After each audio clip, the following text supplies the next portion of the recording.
E aí, galerinha do sétimo Sânico Teles, tudo bem? Muito bem, nós já estamos na quarta semana, ou seja, na última semana do volume 2 das apostilas do governo, os chamados PETs. E nesta semana, de modo especial, ele está tratando, com um pouco mais de profundidade, a questão das viagens marítimas dos séculos XV e XVI, também conhecidas como expansão marítima europeia dos séculos XV e XVI. Na última semana, na última atividade, na semana 3, nós trabalhamos a questão do crescimento do comércio, das cidades, as doenças como a peste negra que foram assolando as cidades europeias devido ao seu crescimento desordenado e totalmente desestruturado, a necessidade da burguesia de buscar se recuperar da crise provocada pela peste negra, pela doença, e um dos caminhos encontrados foi intensificar o comércio com o Oriente. E foi em busca de novas rotas para o Oriente que se chegou que se idealizou as chamadas viagens marítimas. Existia já um contato, óbvio, entre os europeus e os povos do Oriente. Esse contato sempre existiu, ele nunca deixou de existir.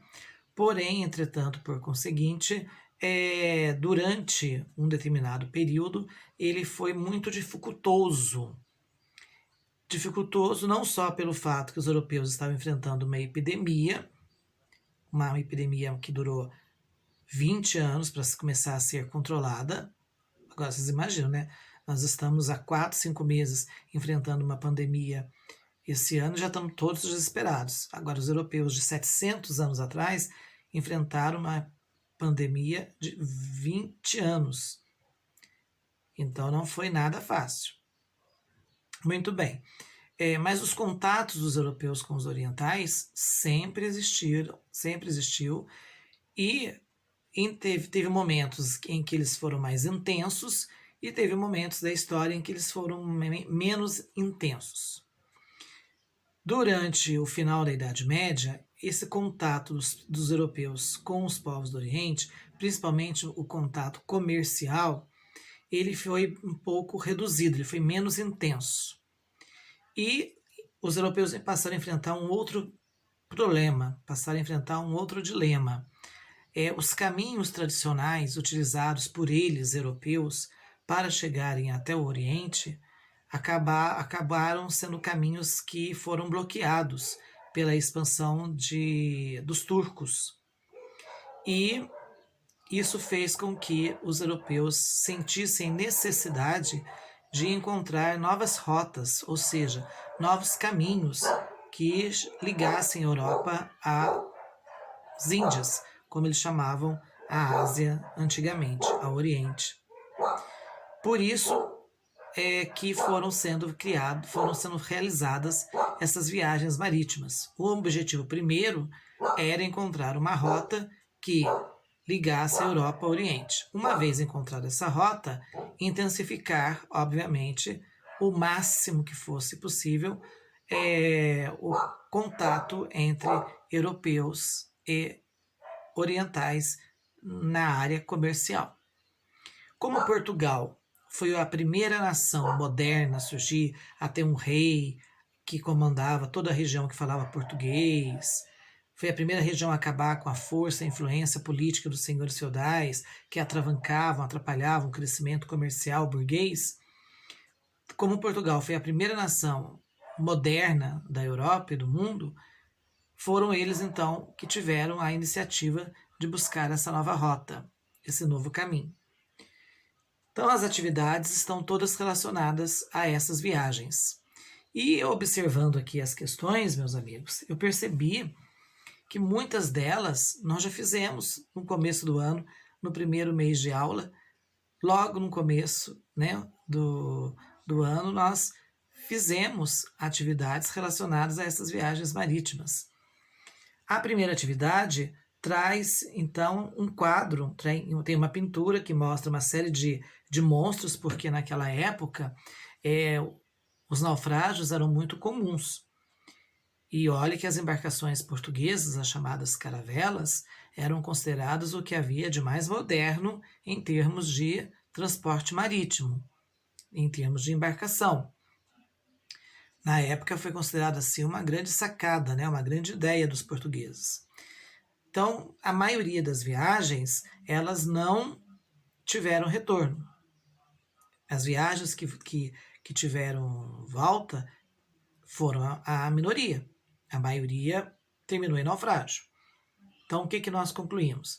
Nós concluímos que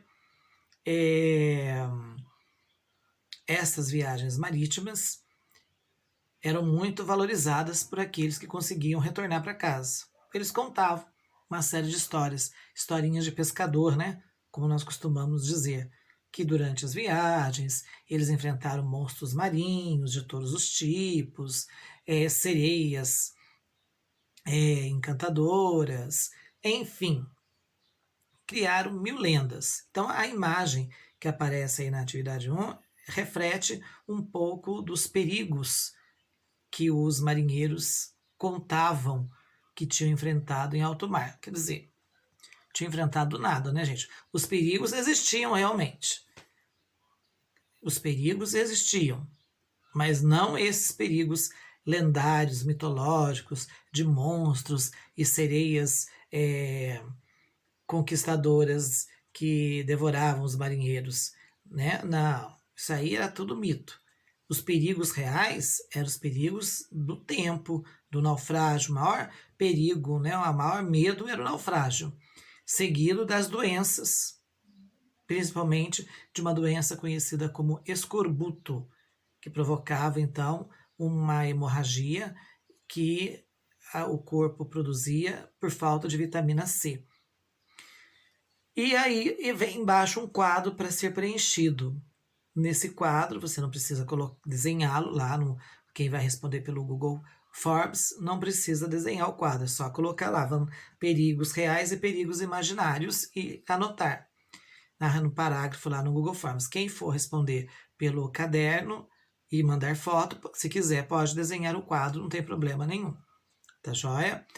O que ele está pedindo? Ele está pedindo para você escrever quais são os perigos reais que realmente os marinheiros enfrentavam durante as viagens e quais seriam aqueles perigos inventados por eles, que eles contavam que tinham enfrentado, mas que na verdade não passava de mentira, de conto, de história de pescador.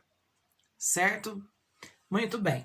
A atividade número 2 traz um monte de desenhinhos. Cada desenho desse é um produto, era uma especiaria do Oriente. Por quê? Esses produtos eram muito valiosos na época porque eles faltavam na Europa. Então, o objetivo dos comerciantes da burguesia europeia era fazer as viagens marítimas para poder encontrar um caminho que ligasse, um caminho novo, que ligasse a Europa ao Oriente, para comprar essas mercadorias que vocês estão vendo aí na atividade 2. Não só essas mercadorias, outras também, mas essas eram uma das muitas que eram bastante valorizadas. Hoje são coisas simples, baratas, mas naquela época não.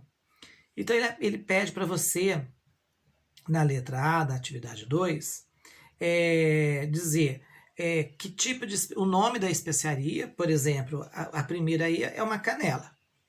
Não tem, né? Não tem dúvida. Então é para dizer o nome do produto e para que serve. Então, nada que uma. Se você não souber, você pergunta para o papai, pergunta para a mamãe, pergunta aí para a vovó, ou senão você pesquisa lá. Para que serve a canela? Para que serve o produto tal? Aí você vai descobrir os demais produtos e vai colocando o nome na frente de qual é o nome do produto e para que ele serve. Tá? Aí tem lá um pote de sal, para que serve o sal? Tem um pote de açúcar, para que serve o açúcar? É isso que você vai fazer. A letra B pede para você identificar, além desses produtos, dessas especiarias, dessa parte alimentícia, quais outros tipos de mercadorias os europeus também iam buscar no Oriente, porque não era só comida. eles iam atrás de outros produtos também, como por exemplo, ouro, o marfim, que era aqueles dentões, aquelas presas, né, dos elefantes que eram usados para fazer joias. Tem outras coisas que eles iam buscar lá, tecidos, como por exemplo a seda lá na China, porcelanas chinesas. Olha quanta coisa eles iam buscar além dos alimentos. Então, você pode citar esses e buscar outros mais na sua pesquisa. Na letra C, diz o seguinte, tá? A grande maioria das especiarias que eram valorizadas pelos europeus no período das grandes navegações ainda faz parte da nossa alimentação. Até hoje a gente come essas mercadorias, né, gente? Até hoje a gente usa canela, tem muita gente, tem mamãe que faz arroz doce e coloca na canela, pimenta, tem gente que não come nada se não tiver uma pimentinha ali para dar um ardidinho, não é verdade? Até hoje nós usamos seda para fazer tecido, para fazer roupas, né? E até hoje é um tecido caro. Então ele pede o seguinte: para você conversar aí com seu pai, conversar com a sua mãe e dizer dessas coisas todas que os europeus iam comprar lá no Oriente e revender na Europa a preços altíssimos, quais vocês usam na casa de vocês, tá? Aí você faz uma listinha lá de uns 4, 5 produtos e para que esse produto serve, para que vocês usam ele, tá bom? É uma questão mais pessoal, aí cada um vai montar a listinha que quiser. Não vai fazer uma lista lá de 20 produtos, né, gente? Não tem essa necessidade. Faz lá no máximo 5 produtos que tem na sua casa e no que vocês usam geralmente esses produtos. E a terceira atividade fala dos instrumentos de navegação que foram sendo criados na época para facilitar a navegação, para diminuir os naufrágios e facilitar para os marinheiros, né, para a tripulação, a ida e a garantia de um retorno.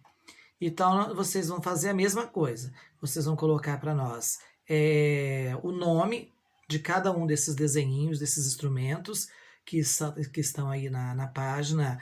É a página 79 da apostila. E para que servia? Qual era a função desses instrumentos? Por exemplo, o primeiro desenho aí é uma caravela, é uma embarcação. Para que servia a caravela? Né? Ela era usada para quê?